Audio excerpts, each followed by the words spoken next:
Right. Suryanarayana గారు మీరు చెప్పండి. ఇప్పుడు ఈ ఈ జరుగుతున్నటువంటి పరిణామాలు ఏపీలో ఇప్పుడు వెంకటేశ్వర రెడ్డి గారి మాట మనం విన్నాం ఆల్రెడీ. మీరు ఎలా చూస్తున్నారు? అసలు టీడీపీ పార్టీ దీన్ని ఏ విధంగా చూస్తుంది? ఎందుకంటే పెద్ద ఎత్తున జాయినింగ్స్ జనసేన వైపే కనిపించేలాగా ఆస్కారం అయితే కనిపిస్తూ ఉంది. మరి దీన్ని టీడీపీ ఎలా చూస్తుంది? అంటే పొత్తు ధర్మంలో భాగంగానే మీరు పాటిస్తారా దీన్ని? అవినాష్ గారు, మీకు ప్యానెల్లో ఉన్నటువంటి పెద్దలు వెంకటేశ్వర రెడ్డి గారికి, సార్ ఎనలిస్ట్ గారికి, సీనియర్ సాఫ్ట్వేర్ వారికి, అదే విధంగా ఫోర్ సైడ్ టీవీ వ్యూవర్స్ అందరికీ కూడా శుభ సాయంత్రం అండి. ఇప్పుడు ఒకటి మాత్రం వాస్తవం అండి, కింద పడ్డ పై చందం నాదే అన్న చందం ఆ పార్టీ అధినేత జగన్మోహన్ రెడ్డి గారి దగ్గర నుంచి ఈ రోజు ప్యానెల్లో ఉన్న వెంకటేశ్వర రెడ్డి గారి వరకు కూడా ఆ టైప్ ఆఫ్ వాదన అనేది వాళ్ళ దగ్గర మనం చక్కగా ఎక్స్పెక్ట్ చేసాం. తప్పేది ఇప్పుడు చక్కగా వెంకటేశ్వర రెడ్డి గారు అద్భుతంగా జూనియర్ ఎన్టీఆర్ డైలాగ్ లాగా ఎండనక వాననక రేయనక పగలనక పాదయాత్ర చేశారన్నారు. ఎవరు పాదయాత్ర చేసినా ప్రకృతిలోనే చేయాలి. ఆ ప్రకృతిలో ఇవన్నీ కామన్ గా ఉంటాయి. అదేం ప్రత్యేకంగా ఆయన చేసింది కాదు.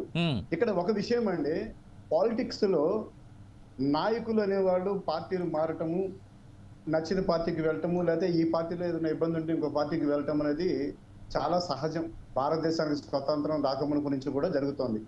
ఆనాడు నేషనలిస్ట్ పార్టీలో, కాంగ్రెస్ పార్టీలో ఇంకేదైనా ఉంటే వాటి నుంచి కూడా మార్పులు చేర్పులు ఉన్నాయి. అంటే అరాకొరా ఉంటే ఇప్పుడు ఎక్కువగా కనబడుతున్నాయి, అది వేరే విషయం.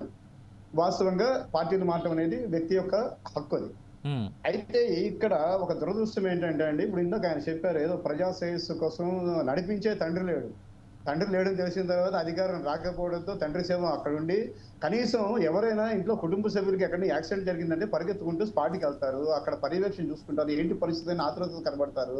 అవేమీ లేకుండా ఎమ్మెల్యేలు సంతకాలు సేకరించి కూర్చుని బాడీ వచ్చేటప్పటికి ముఖ్యమంత్రి డిమాండ్ చేస్తే అధికారంలో ఉన్న కాంగ్రెస్ పార్టీ ముఖ్యమంత్రి ఇవ్వనంటే ఆ కసిలో వచ్చి ముఖ్యమంత్రి పదవి కోసం పుట్టినటువంటి పార్టీ వైసీపీ పార్టీ. అంతేగాని ప్రజల సంక్షేమం కోసము, అదే ఇప్పుడు తండ్రి 2019లో చనిపోతే 2019 వరకు ఇంకా ఓదార్పు ఏంటంటే ఆయన కోసమే మరణించినారా అందరూ? అప్పుడు అంటే ఆ శాఖలో ఏదో ఒక 6 నెలలో 3 నెలలో మరణించిన వాళ్ళు ఆ శాఖలో వేసినా బాగుంటది. 2019 వరకు ఇంకా వీలైతే ఇప్పుడు చనిపోయే వాళ్ళని కూడా వైసీపీ పార్టీ వాళ్ళు రాజశేఖర రెడ్డి గారి కోసం చనిపోయారు ఖాతాలో వేసి ఒప్పించగల నైపుణ్యం చతురత ఆ పార్టీలో నాయకులకి అడుగడుగునా ఉంది. ఆ విధంగా మాట్లాడడం రైట్ కదండి. ఆయన అధికారం కోసం పెట్టిన పార్టీ, సరే ఆ కాంక్షతో మొత్తానికి పనిచేశాడు. ఫస్ట్ టిప్పులో ఏంటంటే 64 మంది ఎమ్మెల్యేలతో ప్రతిపక్ష హోదా తీసుకోగలిగాడు. ఆ ప్రతిపక్ష హోదాలో సమర్థవంతంగా పనిచేయకుండా ఇప్పుడు వెంకటేశ్వర రెడ్డి గారు అన్నట్టుగా నేను ఖచ్చితంగా అధికార కాంక్షతోనే అసెంబ్లీని బాయ్కాట్ చేసి అసెంబ్లీ సమావేశాల్లో బాధ్యత గల ప్రజానాయకుడిగా పాటించకుండా ఆ ఎన్నికలో ఎన్నుకున్నటువంటి ప్రజల మనోభావాల్ని గమనించకుండా అసెంబ్లీని పూర్తిగా బాయ్కాట్ చేసి ప్రజాయాత్ర తిరిగాడు. సరే, వాటి వరకు మేబీ నాటి సర్కమ్స్టెన్సెస్ ఏమన్నా కానివ్వండి, వాళ్ళకి అధికారం ఇచ్చాడు. అధికారం ఇచ్చిన దగ్గర నుంచి 151 అని ప్రతి అంశంలో ప్రస్ఫుటంగా ఆ ఫిగర్ ని మెన్షన్ చేసినటువంటి సూర్యనారాయణ గారు నేనేమంటానంటే మీరు చెప్పిన దానికి వస్తున్నా సార్, కంక్లూషన్ ఒక చిన్న విషయం సార్.